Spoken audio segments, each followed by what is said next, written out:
Selamat malam, Shalom, pemirsa Melek Hukum yang kami sangat banggakan, yang sudah lama menunggu-nunggu acara Melek Hukum. Pada malam hari ini, kami dari Komisi Pelayanan Konsultasi Hukum GKI Peterongan datang kembali dengan podcast yang pasti saudara-saudara warga Peterongan maupun juga jemaat yang lain maupun juga warga Kota Semarang menunggu-nunggu, yang kita angkat masalah hukum yang ada di sekitar kita, fenomena-fenomena terbaru yang sangat melekat di keseharian kita, yang mungkin secara kasat mata kita sudah perhatikan semua, kita sudah melihat semuanya, tapi mungkin kita bertanya bagaimana hukumnya.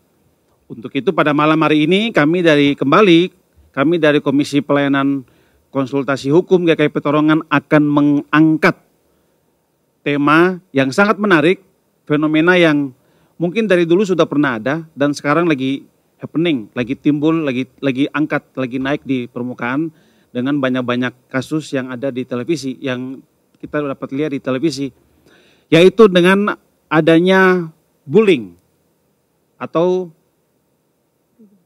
perundungan. Nah, judul pada malam hari ini itu adalah fenomena bullying di sekolah, penyebab dan bagaimana perlindungan hukum terhadap anak korban bullying.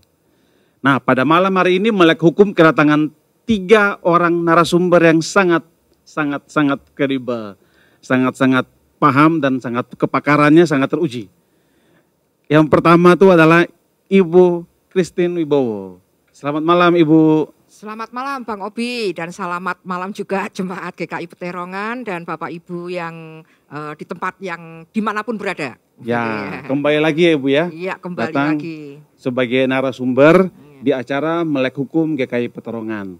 Kemudian narasumber kita yang kedua itu adalah Ibu Veronica Mayangsari, SPSI MSI, Kepala SMA Kristen YSKI Semarang.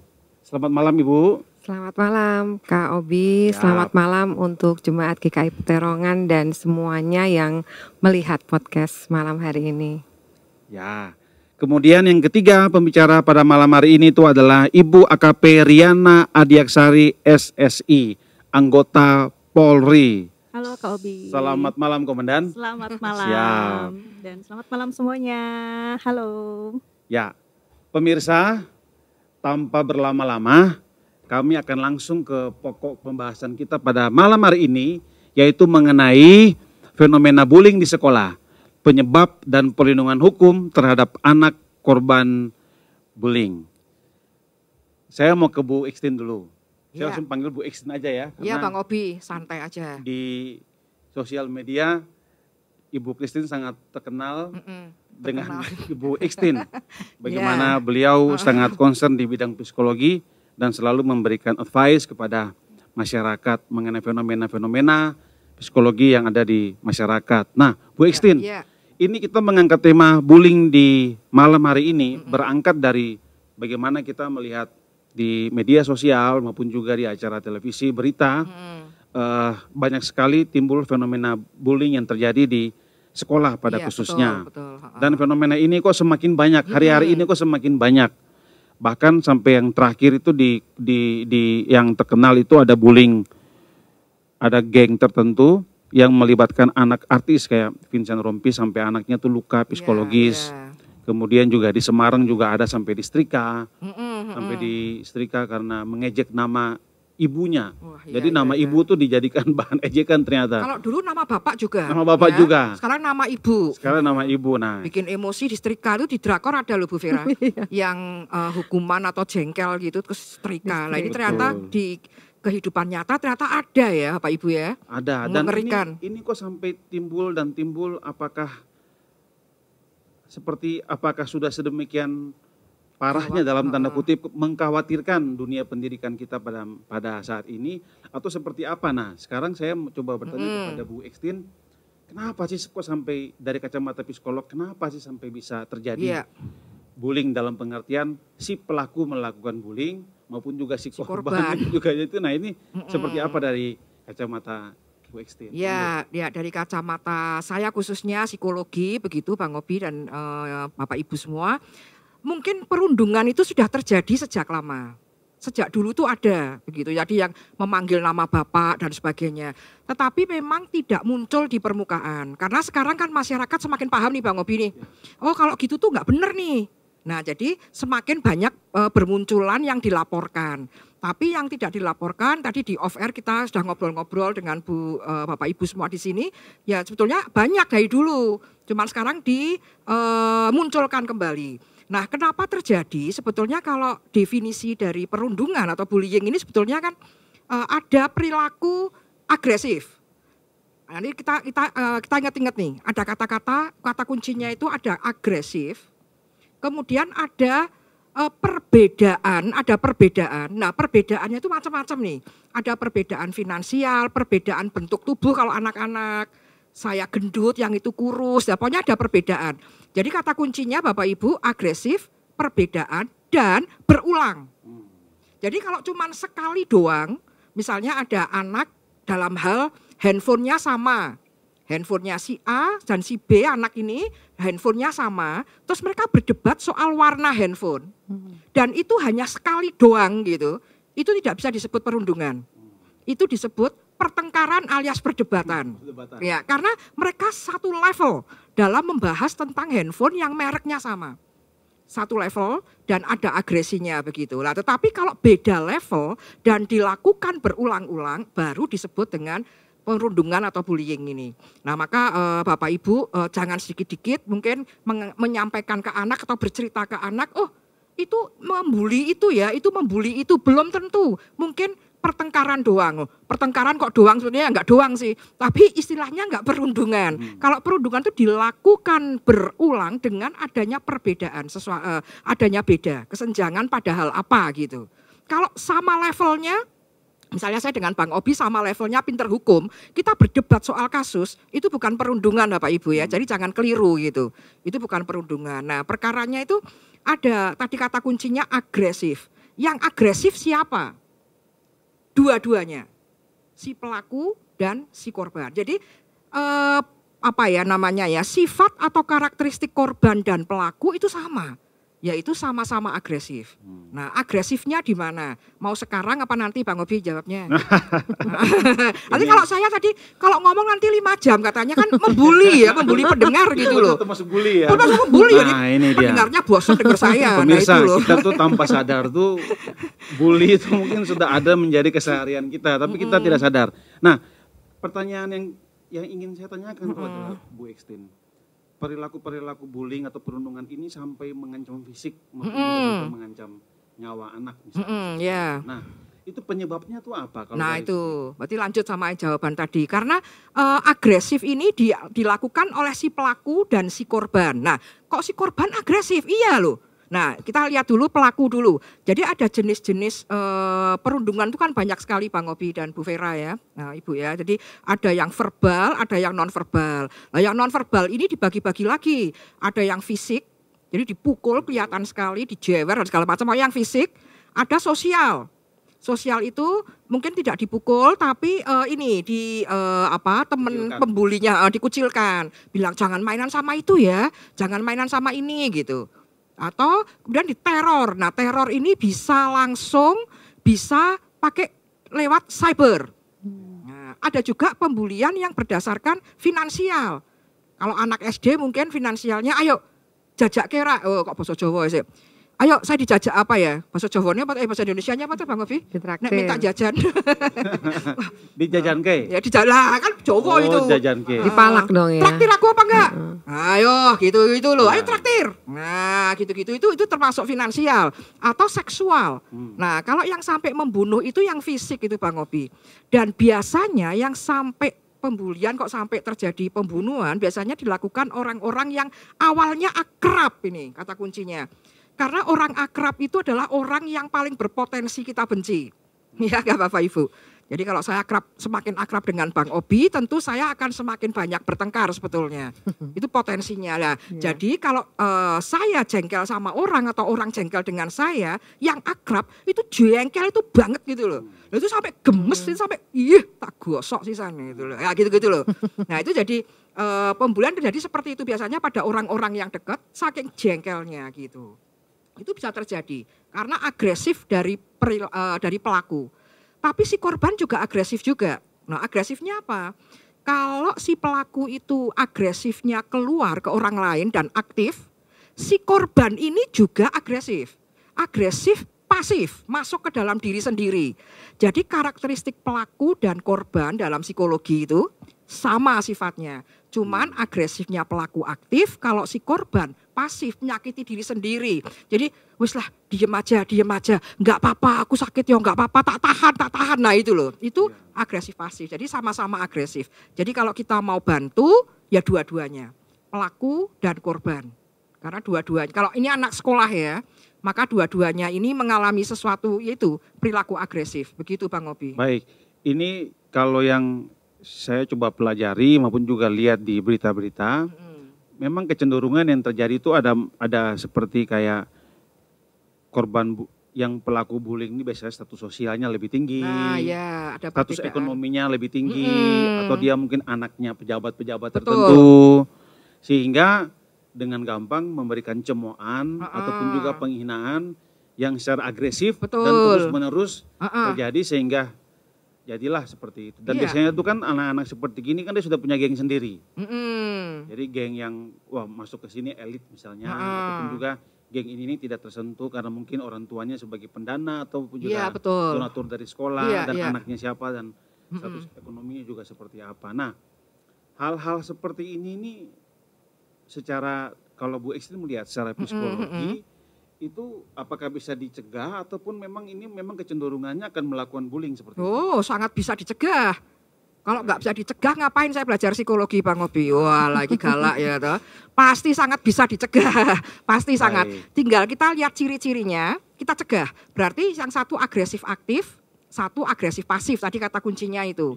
Maka kenapa terjadi agresif? Karena dia bukan percaya diri. Ini baik si pelaku maupun si korban, itu kalau dia berprestasi, nggak agresif, tapi asertif namanya kalau komunikasi.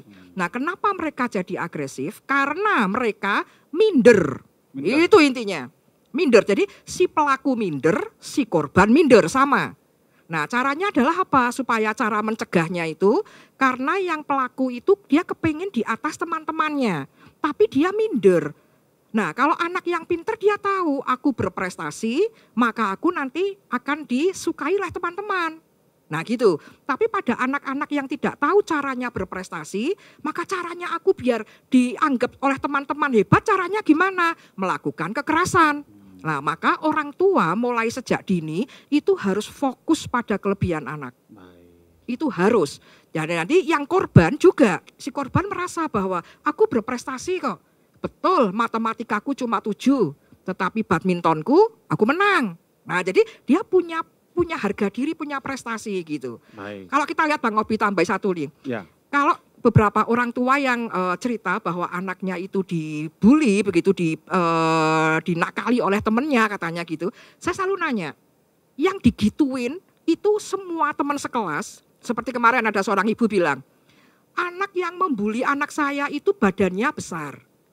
Di antara teman-teman sekelasnya. Saya bilang dia paling besar ya, betul. Nah anak saya tidak sebesar dia maka dibully. Terus saya nanya, anaknya ibu doang atau semua teman dibully? Kalau semua teman dibully, berarti pembuli ini leadershipnya keren Bang Obi. Dia bisa membuli orang sekelas. Tapi kebanyakan orang tua kan bilang, enggak, yang dibully cuman anak saya aja. Nah kalau begini, berarti ada sesuatu di anak kita. Bukan saya menyalahkan korban, tidak. Tetapi mari diberdayakan korbannya. Berarti ada sesuatu yang sangat aneh dan berbeda dengan teman lain. Jadi anak kita beda boleh enggak? Boleh, tapi dalam prestasi. Unik dalam prestasi, yes. Tapi aneh dalam perilaku, no. Jadi kalau anak saya pinternya badminton, enggak apa-apa.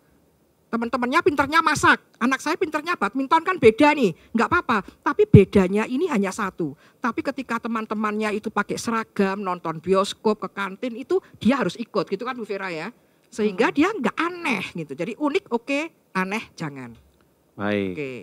Pemirsa, sebelum kita melanjutkan lagi, saya mengingatkan maupun juga membuat reverse kepada pemirsa semua, baik Jemaat GKI Peterongan maupun juga warga Kota Semarang. GKI Peterongan mempunyai komisi hukum yang bernama Komisi Pelayanan dan Konsultasi Hukum. Nah, komisi tersebut dapat memberikan advice, memberikan konsultasi kepada jemaat GKI Peterongan apabila lagi sedang bermasalah ataupun juga lagi bersinggungan, baik diri sendiri maupun juga keluarga. Tidak perlu sungkan, tidak perlu malu, karena bagian dari Komisi Pelayanan Konsultasi Hukum ini ada untuk menjadi berkat, dan sekiranya kami dapat memberikan advice hukum bagi jemaat semua. Nah, lanjut lagi pemirsa, kita langsung kepada Bu Vera. Bu Vera ini sebagai Kepala SMA Kristen YSKI Semarang. Bu Vera, ini fenomena yang terjadi sekarang ini kan banyak di dunia pendidikan. SMA pun banyak. Nah, dari segi sekolah, pendidikan dalam praktek tempat, kalau bahasa hukumnya lokus ya, tempat lokasinya perbuatan bullying ini bagaimana pendidikan kok sampai bisa terjadinya bullying yang terjadi terus-menerus ataupun juga banyak terjadi bullying. Nah, apakah pendidikan kita mengkhawatirkan itu? Nah, monggo Ibu, silakan. Iya, Kak Obi. Ini ada Bu Christine dan juga Kak Riana ya. Masih muda semua kan saya panggil Kak Christine ya. Saya juga muda lah, itu kalau dibilang saya tua pembulian. Untuk Bu Vera bilangnya saya muda, jadi pujian itu. Dan saya nggak agresif. Ya, ada stigma yang begini, menyatakan jika ada bullying di wilayah pendidikan atau wilayah sekolah itu adalah dosa besar. Saya mau menggarisbawahi bahwa memang ya di dalam dunia pendidikan ini kan sedang marak nih ya bullying. Mungkin tidak di tingkat SMA saja, tetapi juga di tingkat SD pun, ya kan, SMP, SMA, bahkan di tingkat perguruan tinggi pun ada loh ya yang kasus-kasus bullying ini yang sedang marak. Apalagi Kak Obi sekarang media sosial gitu kan. Media sosial itu sungguh sangat luar biasa ya. Nanti mungkin bisa ditanyakan ke Bu Ixtin yang ahlinya nih, yang sudah buat buku tentang sosial media kemarin ya Bu. Nah, di situ juga mungkin ada pembulian juga ya Bu, ini ya, cyberbullying ya. Nah, kita memang sebetulnya tidak bisa menyalahkan sepenuhnya kepada dunia pendidikan. Karena ini yang kata-kata yang saya ingat nih ya Kak, dari Bu Ixtin itu, kalau sekolah itu adalah peran pembantu. Betul. Ya Bu, kalau orang tua adalah peran utama. Nah, memang yang marak, yang terlihat, yang terblow up adalah di dunia pendidikan ya kan, karena kenapa, anak-anak dari pagi sampai sore bahkan sampai malam itu kadang ada di sekolah. Nah, sebetulnya begini Kak Obi, kenapa sih bisa terjadi itu, ada bagian-bagian yang maksudnya yang bisa dipilah-pilah gitu kan. Bukan kemudian melulu 100% karena salah dunia pendidikan, tetapi tadi kembali lagi orang tua juga punya andil di dalamnya. Nah, bisa jadi mungkin minimnya pengetahuan tentang apa sih sebetulnya itu bullying. Loh, masih ada toh Bu? Masih ada loh ternyata. Buktinya pembulian masih ada kan? Berarti kan sebetulnya masih ada minimnya nih. Nah, berarti di dalam dunia pendidikan tersebut apa yang harus dilakukan? Oh, belum ke pertanyaan itu ya. baru kenapa ya?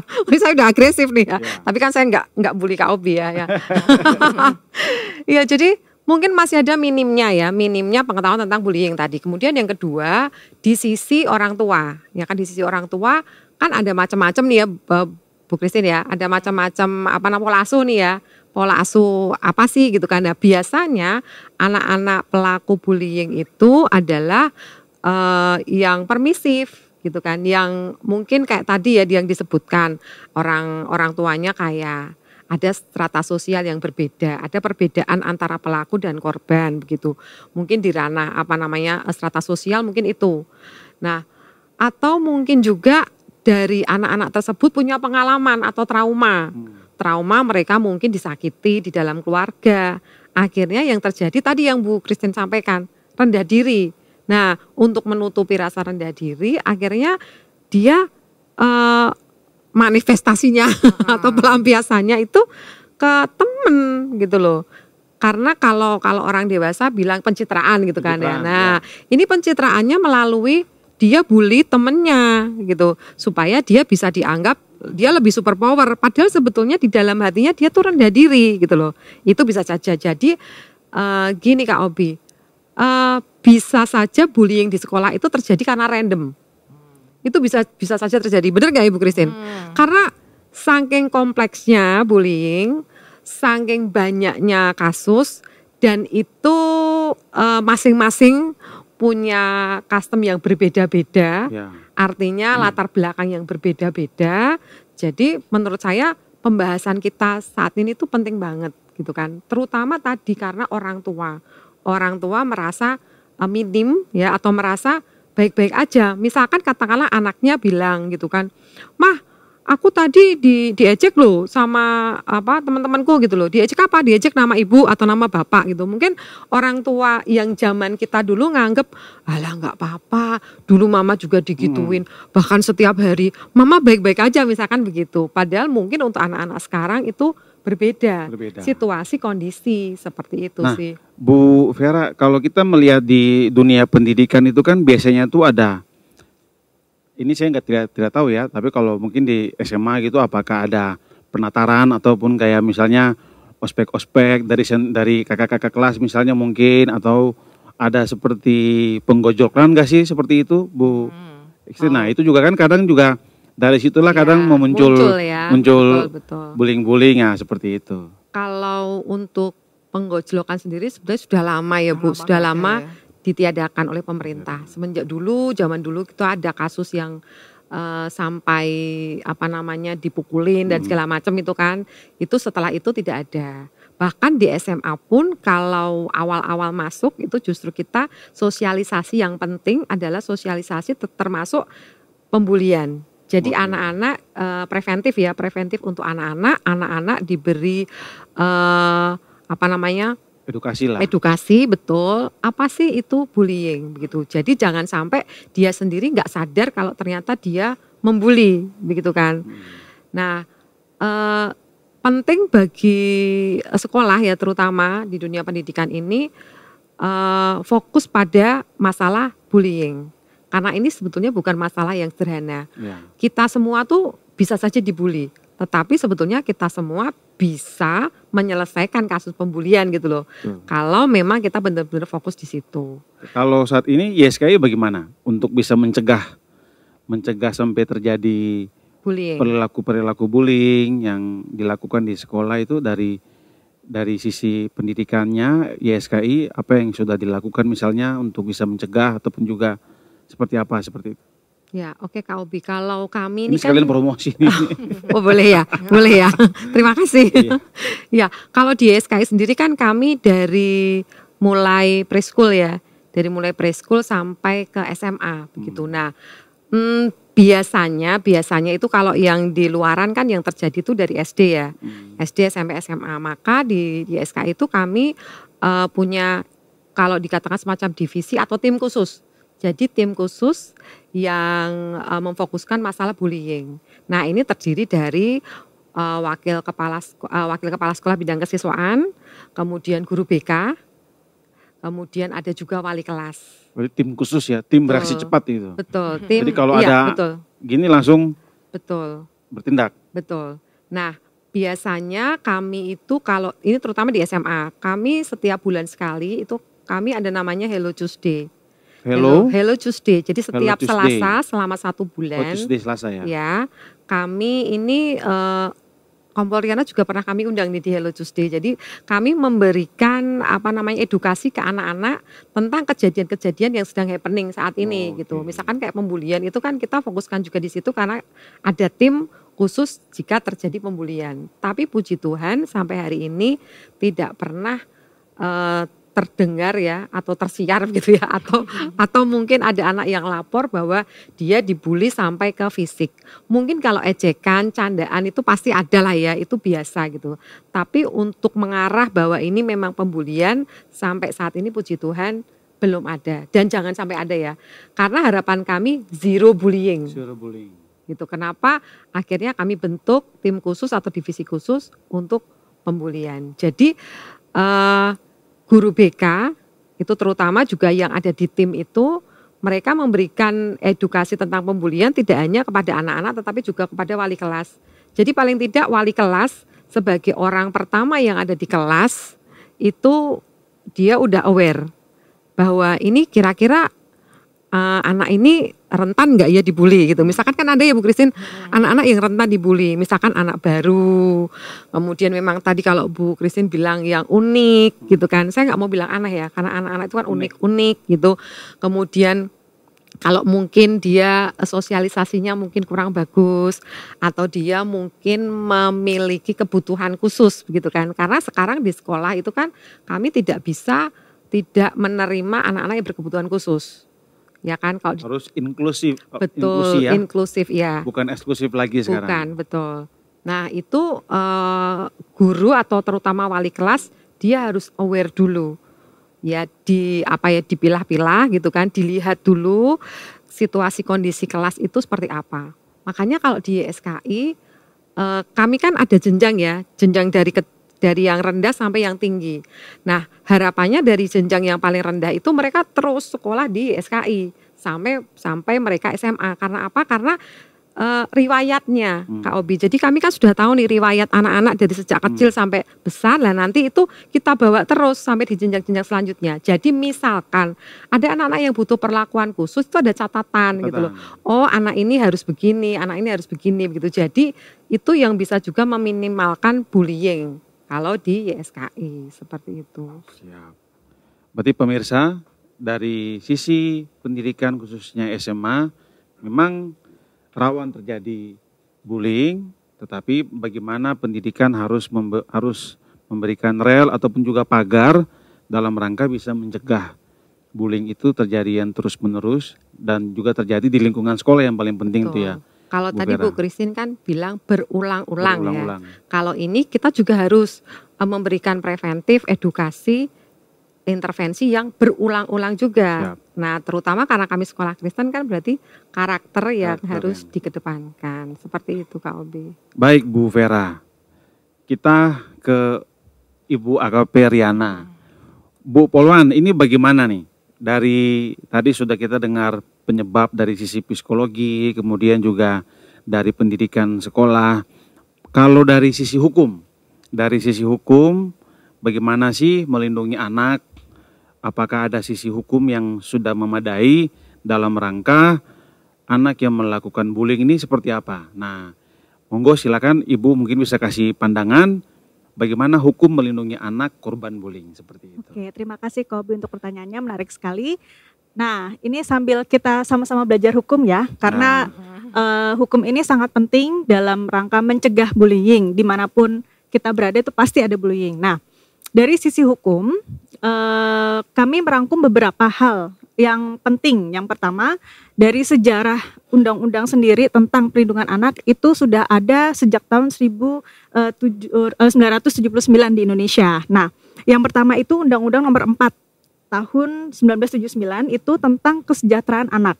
Nah, jadi di undang-undang ini poin pentingnya adalah kesejahteraan anak menjadi poin atau dasar hukum untuk pelindungan anak di Indonesia.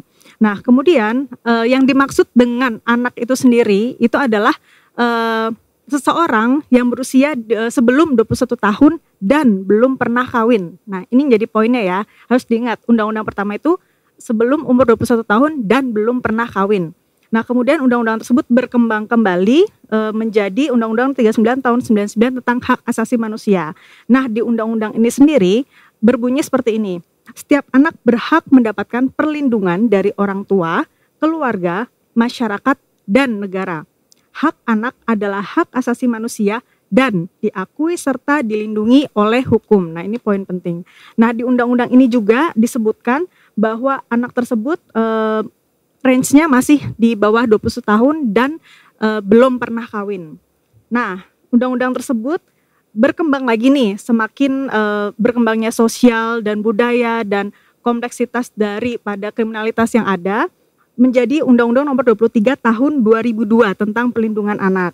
Nah, di sini anak itu, ini ada perubahan sedikit ya, ini kita harus berkembang juga ya. Jadi yang disebut dengan anak adalah seseorang yang belum berusia 18 tahun, termasuk anak yang masih dalam kandungan. Nah, ini poin pentingnya. Jadi kita harus mengetahui anak itu batasannya sejauh mana. Jadi kalau nanti ada yang sudah berumur 21 tahun, itu sudah bukan termasuk anak. Nah, kemudian berkembang lagi di tahun 2004, yaitu dikeluarkannya Undang-Undang Nomor 23 tentang penghapusan KDRT. Nah, sudah tahu ya KDRT apa ya? Nah, untuk undang-undang ini juga masih sama ya. Kemudian ada poin penting di sini, jadi ada bentuk-bentuk perlindungan terhadap anak. Yang pertama, bentuk perlindungan hukum terhadap kekerasan anak secara fisik. Apa saja contohnya? Yang pertama, penyiksaan. Kemudian penganiayaan serta pemukulan terhadap anak dengan atau tanpa menggunakan benda-benda tertentu yang mengakibatkan luka fisik sampai meninggalnya anak. Kemudian yang kedua secara psikis, tadi Ibu Christine juga sudah menyampaikan ya, secara psikis itu ada contohnya penghardikan dan memperlihatkan gambar yang berbau pornografi. Nah, kemudian yang ketiga secara seksual, yaitu kekerasan berupa pelakuan kontak seksual, baik itu secara langsung maupun tidak secara langsung. Dan yang terakhir itu ada secara sosial, yaitu penelantaran anak dan juga eksploitasi anak. Nah, jadi eksploitasi anak itu salah satu bentuk dari kekerasan. Nah, kemudian di tahun 2014 yang masih digunakan sampai dengan saat ini oleh para pakar hukum, yaitu Undang-Undang tentang Perlindungan Anak. Nah, di sini disebutkan anak itu adalah seseorang yang belum berusia 18 tahun, termasuk anak yang masih dalam kandungan. Nah, di sini pasal-pasal yang menjadi poin penting itu adalah di pasal 16 ya. Kami bacakan pasal 16 ayat yang pertama, anak wajib mendapatkan perlindungan dari penyiksaan, penganiayaan, dan penjatuhan hukuman yang tidak manusiawi. Kemudian anak juga wajib memperoleh kebebasan. Dan juga yang terakhir tentang penangkapan dan penahanan terhadap anak, itu bisa dilakukan asalkan sesuai dengan hukum. Nah, tentang pelaku bullying itu sendiri, itu dapat dikenakan hukum pidana dan perdata. Nah, ini bedanya apa sih? Nah, tergantung daripada jenis dan tingkat daripada kekerasan itu sendiri. Maksudnya apa? Nah, kalau di saksi pidana sendiri, ada undang-undangnya juga yang mengatur. Yang pertama, 35 tahun 2014 yang tadi kami bacakan itu tentang perlindungan anak. Ya, betul. Jadi pelaku itu dapat dipidana penjara paling lama 3 tahun 6 bulan dan atau denda paling banyak 72 juta. Nah, di pasal 351 KUHP mengatur tentang penganiayaan ringan dan berat. Kemudian di pasal 170 KUHP mengatur penganiayaan bersama-sama. Di pasal 310 KUHP juga mengatur pencemaran nama baik. Nah, ini juga termasuk ya tadi ya Bu ya. Pencemaran nama baik, baik itu orang tua maupun orang tua di bawah-bawah. Iya. Atau Ibu nama lagi di bawah-bawah. Bapaknya malah seneng ya. atau biasanya marga. Nah, itu Marga. sering juga tuh marga. Nah, kemudian terakhir pasal 27 UU ITE mengatur larangan penyebaran konten yang merugikan orang lain. Nah, itu. Kemudian masuk ke saksi perdata itu apa saja, yaitu korban bullying itu sebenarnya juga dapat menuntut ganti rugi terhadap si pelaku secara material ataupun imaterial, seperti itu dari sisi hukumnya. Panjang ya, Kak? Jadi artinya di Indonesia nih hukum sudah banyak melindungi ya. Iya, betul. Mulai dari konstitusi sudah jelas hak anak tuh untuk mendapatkan perlakuan yang baik dan segala macam tadi Ibu sudah menyampaikan. Kemudian masuk kepada undang-undang organik lagi itu ada undang-undang, ada kita bilang sekarang langsung ke Undang-Undang Perlindungan Anak, ada KUHP juga ada, kemudian nanti ada sistem peradilan pidana anak juga ada. Jadi tadi pemirsa saya merangkumkan kembali pidana bagi pelaku bullying, yaitu kita ngomong anak ya, karena ini tema kita itu adalah di bidang sekolah. Anak itu umur dari 0 dalam pengertian masih jadi baby, masih 1 hari di dalam kandungan, sampai 18 tahun itu masuk dalam kategori anak. Dan yang melakukan bullying itu diancam dengan penjara 3 tahun 6 bulan sampai dengan 5 tahun tergantung berat Iya, dari akibat dampaknya. dampaknya. Kalau sampai orang mati, ya bisa sampai sangat besar sekali. Nah, pertanyaan berikut, Bu Riana, kalau anak bisa dipidana ya? Kalau sekarang berarti ya Bisa. bisa. Nah itu pemirsa, anak bisa dipidana. Monggo bagaimana? Jadi kita harus tahu dulu pertama, harus menyelidiki data-data terkait dengan kasus yang dialami. Misalnya korban itu datang ke kita dengan kasus contohnya kekerasan dalam seksual. Ya. Nah, sekarang kan banyak itu ya kekerasan dalam seksual di sekolah-sekolah ya Bu ya. Jadi kekerasan seksual itu kita lihat lagi, apakah kekerasan seksual tersebut melalui handphone misalnya, mengirimkan misalnya gambar-gambar yang kurang tidak senonoh lah ya, kurang pantas, ataupun sudah secara fisik. Nah, secara fisik ini nanti dibagi lagi, apakah secara fisik yang sampai mengakibatkan trauma berat dan atau sampai meninggal dunia si korban, atau hanya sebatas pelecehan yang misalnya nih di jalan tiba-tiba dipegang orang di area sensitif wanita ya. Nah, itu juga bisa dipidana tapi lebih ringan daripada yang pelaku melakukan tindakan secara fisik yang sangat brutal dan agresif seperti itu. Oke. Berarti mau anak kecil pun sepanjang dia masih umur di bawah 18 tahun dikategorikan sebagai anak yang sebagai pelaku ya. Ya. Kalau dalam Undang-Undang Perlindungan Anak itu kan disebut atau sistem peradilan pidana anak berkonflik.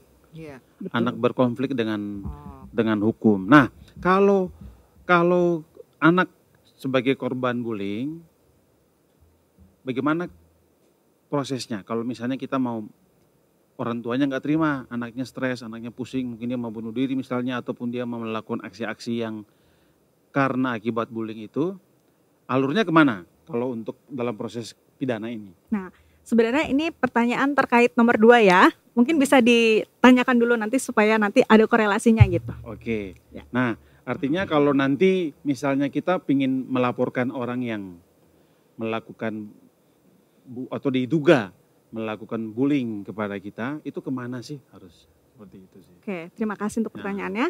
Jadi Polri sendiri sudah sangat concern mengenai masalah bullying ini ya Bu ya. Dan Kak, jadi pertama Polri ini harus diingat sebagai barrier terdepan dalam menegakkan hukum, melindungi, mengayomi, dan melayani masyarakat. Nah, di Polri ini juga sudah menerbitkan Undang-Undang Nomor 2 Tahun 2002 tentang Kepolisian NRI, yaitu fungsi kepolisian adalah salah satu fungsi pemerintah negara di bidang pemeliharaan keamanan, ketertiban masyarakat, penegakan hukum, perlindungan, pengayoman, dan pelayanan pada masyarakat. Kemudian di dalam peraturan Kapolri tersebut ada juga perkembangan nomor 10 tahun 2007 yaitu tentang organisasi dan tata kerja unit pelayanan perempuan dan anak yaitu unit PPA di lingkungan Kepolisian Negara Republik Indonesia. Jadi unit ini dibentuk khusus di tahun 2007 karena kasus-kasusnya banyak yaitu untuk melindungi khusus perempuan dan anak.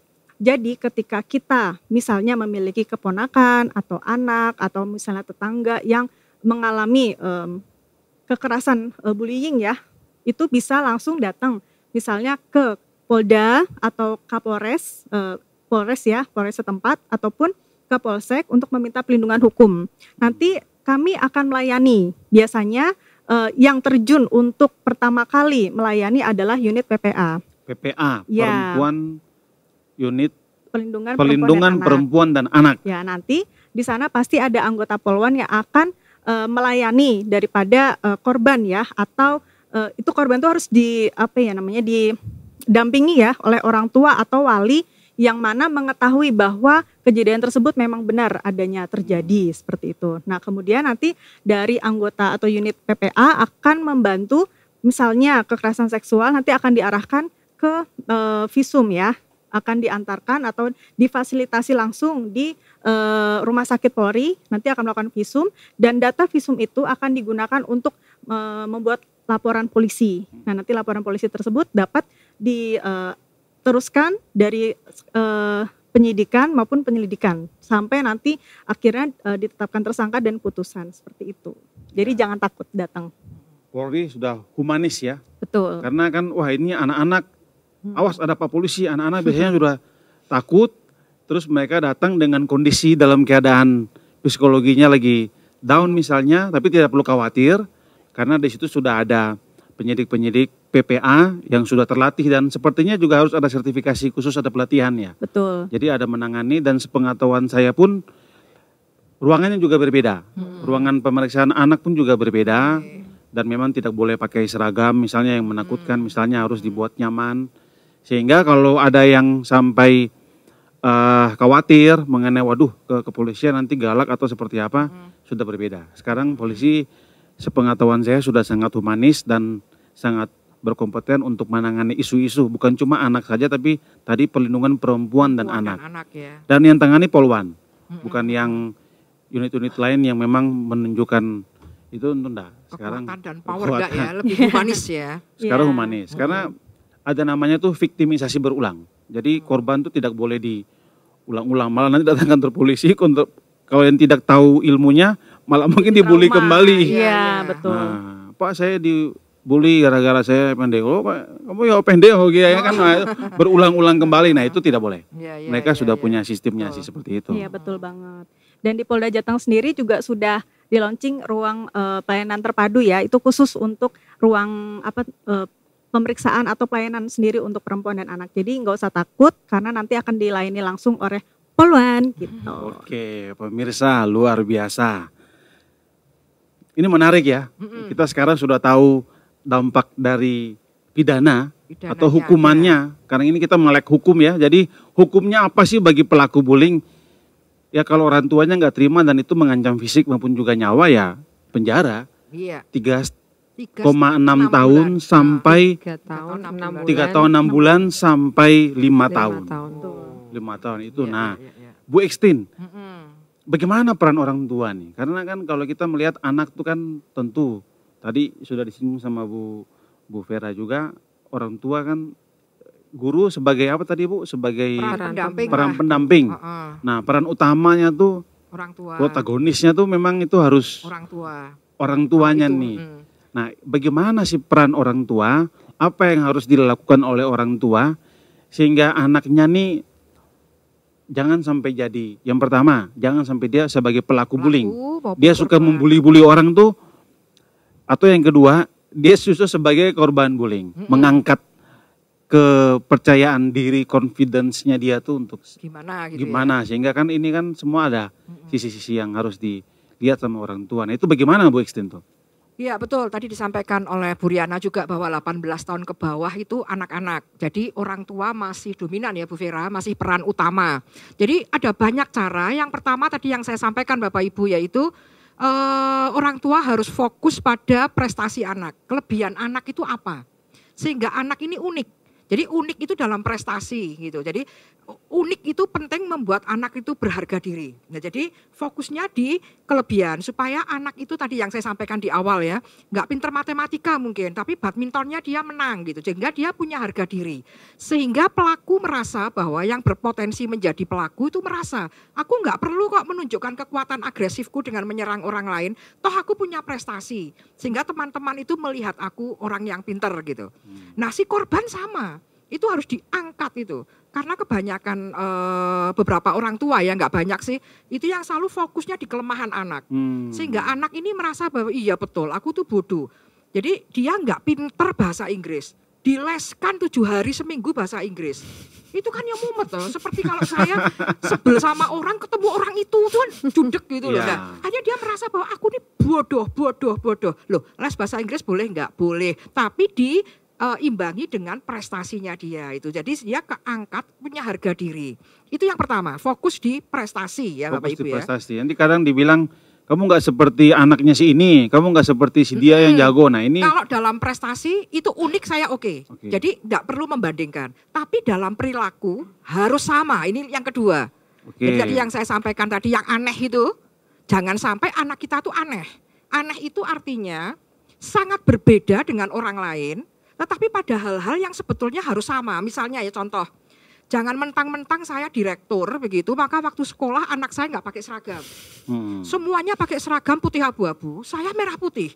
Lah ini potensi dibully Bapak Ibu. Jadi jangan bikin anak kita aneh. Tapi unik iya, unik nggak perlu dibandingin dong prestasi, tapi jangan aneh. Jadi anak saya pinter badminton misalnya, tetapi ketika teman-temannya upacara pakai seragam, ya kita upacara pakai seragam. Jajan di kantin ikut, nggak menyalahi hukum Tuhan, no, jajan di kantin itu. Jangan mentang-mentang aku juara badminton, aku nggak mau jajan di kantin. Nah ini potensi karena aneh. Nah, teman-temannya nyanyi lagu apa, anak kita juga nyanyi lagu itu. Jadi jangan terlalu aneh. Nah, pada anak-anak yang ABK, karena dia memiliki perbedaan di satu hal, maka yang bagian lain harus sering-sering disamakan. Jangan malah harus beda.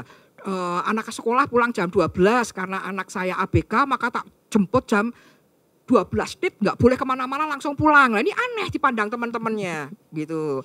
Kalau anak saya paling gendut di kelas, sudah tahu ada beda satu, maka yang lain disamakan. Walaupun gendut, tetapi neraktir lah gitu kalau sekali-kali gitu loh. Jangan sudah gendut sombong, handphonenya jelek, ya itu anehnya bertubi-tubi, itu potensi dibully. Maka orang tua menjaga ini. Maka ketika dia akan memasukkan anak ke sekolah, Bu Vera dan Bang Obi ya, Bu Riana itu dicek apakah gaya hidup keluarga dengan gaya hidup di sekolah sama apa tidak. Kalau terlalu jomplang, saya itu orang yang sangat miskin, tapi kepingin anak sekolah di sekolah yang kaya. Ini konkret nih ya yang saya sampaikan. Apa dosa? Enggak dosa Bapak Ibu, enggak apa-apa. Anak saya biar tahu sosial yang lain bahwa dia harus adaptasi, kemampuan adaptasinya harus bagus.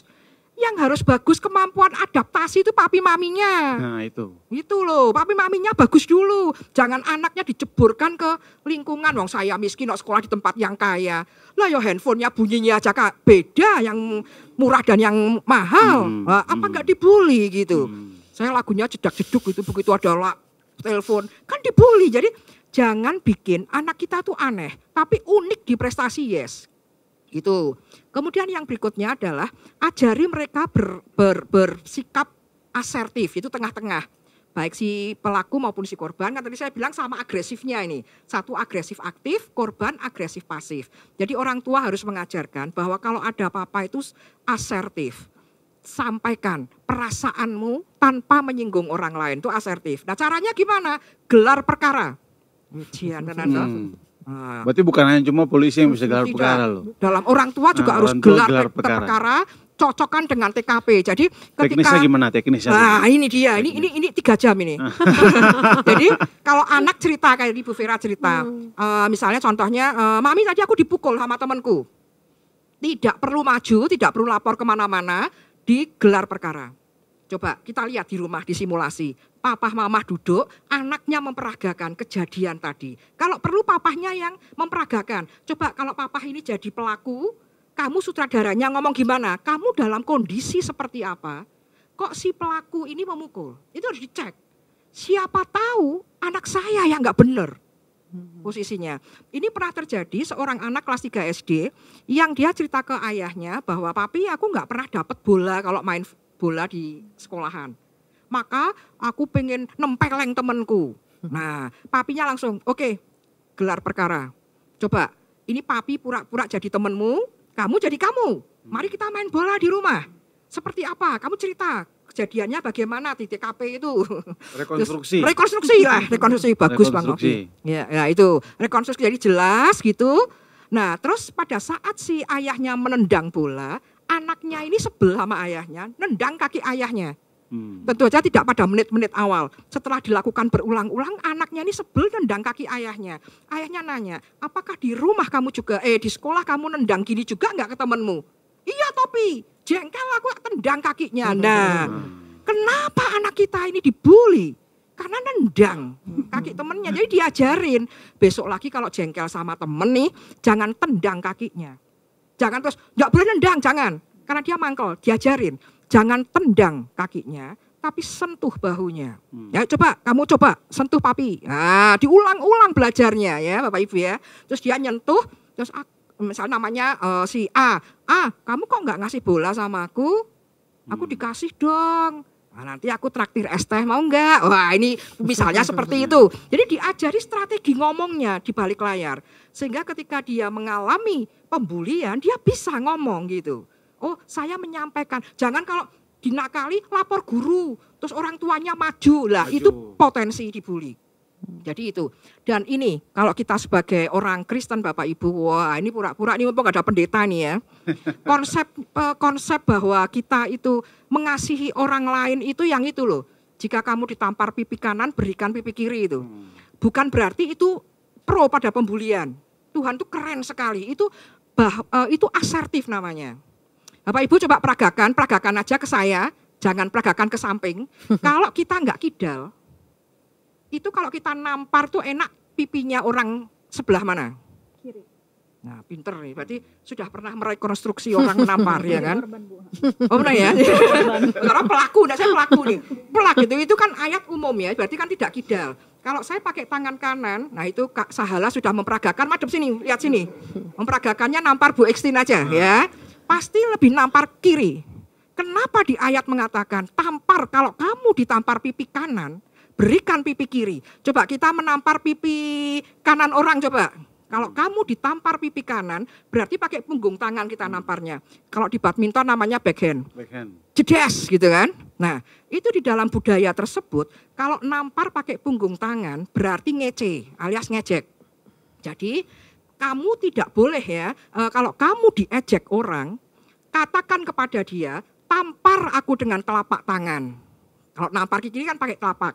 Di budaya tersebut, orang yang berani menampar pakai tangan, telapak tangan, berarti dia juga harus bisa ngajari bagaimana benernya. Jadi Tuhan ingin mengatakan, kalau kamu diejek, katakan kepada si pelaku, aku harus gimana. Nah asertif nih. Jadi kalau misalnya saya dipukul teman saya, gitu, misalnya dipukul, bukan berarti balas apa enggak balas, tapi saya harus tanya ke dia. Ini kita ajarkan ke anak-anak. Aku kudu piye, itu bahasa Semarangi. Aku harus bagaimana? Dengan asertif dan senyum. Kenapa kamu enggak ngasih bola ke aku? Aku harus gimana supaya dapat bola dari kamu? Jos itu, latihan berulang-ulang, baik dalam keadaan baik maupun tidak dalam keadaan baik. Itu kata kitab Ulangan. Ajarkan terus itu, supaya ketika dia menjadi korban apapun, gelas minumnya dipecah atau apa, dia berdiri. Sapa mata yang tadi mengejek kamu, tanyakan, aku harus gimana nih, supaya kamu tidak memecahkan botol minumku, gimana? Nah, tanyakan ke si pelaku. Itu pasti si korban akan sangat berdaya gitu. Nah kenapa si korban sering merasa bahwa dia diem aja, karena dia merasa kalau aku ditampar pipi kanan berikan pipi plak, bukan itu konsepnya. Tapi harus asertif menyampaikan, aku harus gimana. Harus dilatih untuk bisa betul membalas dalam konteksnya adalah aku harus gimana. Gimana? Itu biar supaya musuh kita tanda kutip itu namparnya pakai tangan kiri, itu telapak. Ya. Nah kalau menampar pakai telapak itu berarti si pemukul dan si korban ini sama derajatnya. Karena saya tidak jijik memukul dia pakai telapak. Ini harus diajarkan Pak Ngobi, rekonstruksi itu. Kata kuncinya reka adegan, rekonstruksi. Tugas orang tua seperti itu. Maka papa mama pernikahannya harus betul dulu, jangan KDRT ya Bu Riana, sehingga orang tua ini kurang gawean alias kurang kerjaan, sehingga sempat dan selalu punya waktu untuk anak-anak merekonstruksi atau mereka adegan ini. Itu diajari seperti itu Bang Ngobi. Yang sangat mengkhawatirkan tuh kalau justru perilaku bullying itu sudah terjadi di rumah sendiri ya. Nah itu KDRT itu ya. Itu yang akan membuat pemicu juga nggak Ibu kira-kira bagi anak yang dibully sama orang tua, sering dimaki sama orang tua misalnya, ataupun sering di kekerasan tanpa ada sebab, karena mungkin jengkel sama istri atau istri jengkel sama suami, ataupun juga ada masalah di kantor, jadi anak-anak jadi pembalas, jadi samsak lah, ataupun jadi bahan pembalasan emosi itu. Nah ini potensi juga nggak jadi? Sangat potensi. Maka bina-bina pranikah di GKI itu wajib dihadiri.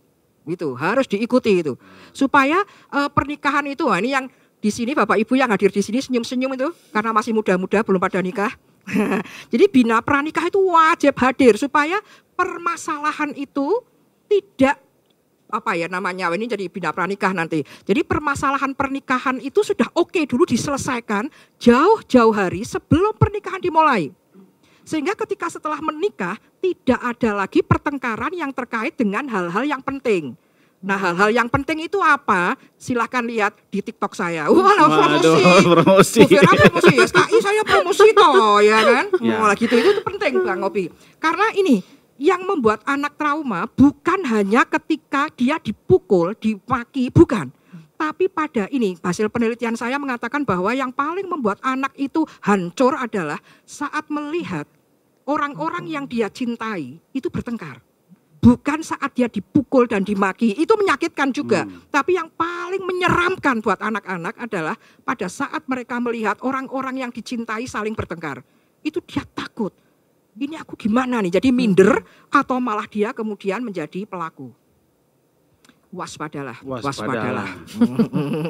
Luar biasa. Baik, sebelum kita mengakhiri melek hukum kita pada malam hari ini, saya ini sudah hampir 3 jam kita nggak kerasa. Oh iya. Ya, ini semua narasumber kita sangat fenomenal. Jadi semua langsung menjelaskan secara utuh. Nah, saya minta kalimat penutup.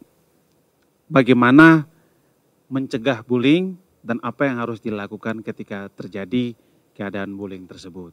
Monggo, yang pertama dari Ibu Vera dulu. Ya, terima kasih Kak Obi. Semua orang bisa dibully, tapi semua orang juga bisa menyelesaikan pembulian. Bisa membuli, bisa juga dibully, dibully, bisa membuli, bisa menyelesaikan pembulian. Bisa menyelesaikan itu. Jadi kalau ada kejadian tersebut, jangan bingung, jangan lari. Betul. Hadapi persoalannya. Betul. Bu Extin, bagaimana? Pak Obi ini atau sebelum saya. itu ke Bu Riana dulu. Bu Riana bagaimana? Apa yang harus dilakukan dan juga terkait dengan fenomena bullying ini? Kalimat terakhir. Oke. Kalau dari kami hanya menyampaikan jadilah orang tua yang baik, menjadi panutan dimanapun berada. Karena dari bibit yang baik akan melahirkan bibit-bibit juga yang baik. Tapi kalau dari bibit yang tidak baik, dipastikan bibit yang tersebut juga tidak baik, seperti itu. Baik, luar biasa. Terakhir, Bu Extin, bagaimana? Ya, saya sih kata-katanya closing statement sama seperti yang saya sampaikan tadi, saya tandaskan ya. Jadikan anak kita unik dalam prestasi, tapi tidak aneh dalam perilaku begitu. Dan kalau ada persoalan apapun, papa mama harus siap mereka adegan persis sesuai TKP. Dan kalau masih ada masalah lagi, speak up ke Bu Riana atau ke Bu Vera atau ke Bang Obi. Bu Christine nggak ikut? Saya menyerahkan ke yang muda-muda saja. Nanti ada timnya. Kalau Bu Extin tim ahli. Tim ahli. Luar biasa. Jadi pemirsa, sekali lagi saya mengingatkan, mempromosikan juga Komisi Pelayanan dan Konsultasi Hukum. Ini ada dari promosi dari TikTok, promosi dari sekolah, promosi dari kepolisian, PPA. Kami juga dari Komisi Pelayanan dan Konsultasi Hukum mempromosikan bagi warga jemaat semua, khususnya GKI Petorongan, jangan sungkan, jangan malu. GKI sekarang, GKI Petorongan mempunyai komisi hukum. Kalau nanti ada persoalan-persoalan apapun yang mengenai hukum, khususnya apalagi dalam hal bullying ini, jangan takut. Kami punya sumber daya yang baik, kami akan mendengar, memberikan solusi, baik secara hukumnya, maupun juga dari segi psikolog juga ada, maupun juga nanti kami mengarahkan kalau memang ini sudah parah, mungkin akan kepada bimbingan kepada pendeta yang ada. GKI Komisi Hukum Petorongan hadir untuk menjadi solusi, dapat menjadi berkat, dapat menjadi garam bagi jemaat semua yang ya begitulah, yang lagi bermasalah ataupun juga lagi bersinggungan ataupun juga lagi dalam keadaan bergumul dengan masalah hukum. Luar biasa Bu Extin, saya mengucapkan terima kasih banyak atas semua masukan, pengetahuan, advice, maupun juga pengalaman yang secara praktik, sehingga kita semua dapat menjadi melek nih. Awalnya ngantuk mengenai bullying, sekarang melek. Terima kasih Bang Obi dan Bapak Ibu. Baik, Bu terima Vera, kasih Bu Vera untuk waktu dan kesempatannya, untuk advice, pengalaman, dan juga buat Ibu Riana, terima kasih waktu, kesempatan, saran, maupun juga pengalamannya. Dan Sama-sama. pemirsa, sebagai penutup, kami mengharapkan untuk kita melihat masalah bullying ini bukan lagi hal yang kita anggap mainan ataupun anggap sebuah ecean ataupun juga hal-hal yang ringan ya. Karena faktanya sekarang bullying sudah menyangkut nyawa, ancaman nyawa anak-anak kita tuh terancam. Pembicara kita semua sudah memaparkan bagaimana bullying bisa terjadi, apa peran orang tua, dan bagaimana di sekolah, dan bagaimana hukum yang mengatur. Dan kami mengharapkan pemirsa semua dapat melihat ini, dapat mempelajarinya, dan dapat mengaplikasikannya dalam rumah. Karena benang merah dalam pembahasan kita di sini itu adalah bagaimana peran orang tua yang bisa membangun, mengangkat baik juga anak yang melakukan bullying maupun juga anak yang korban. Di situ peran orang tua sangat penting. Untuk itu kami mengucapkan terima kasih kepada pemirsa yang senantiasa selalu mengikuti Melek Hukum, dan kami akan kembali sampai jumpa di acara Melek Hukum yang akan datang, tentu dengan kasus-kasus pembahasan yang terkini dan sangat terupdate dan dapat memberikan wawasan yang baru bagi kita semua. Terima kasih, selamat malam dan shalom. Shalom. Terima kasih. Ya, terima kasih Pak Robi.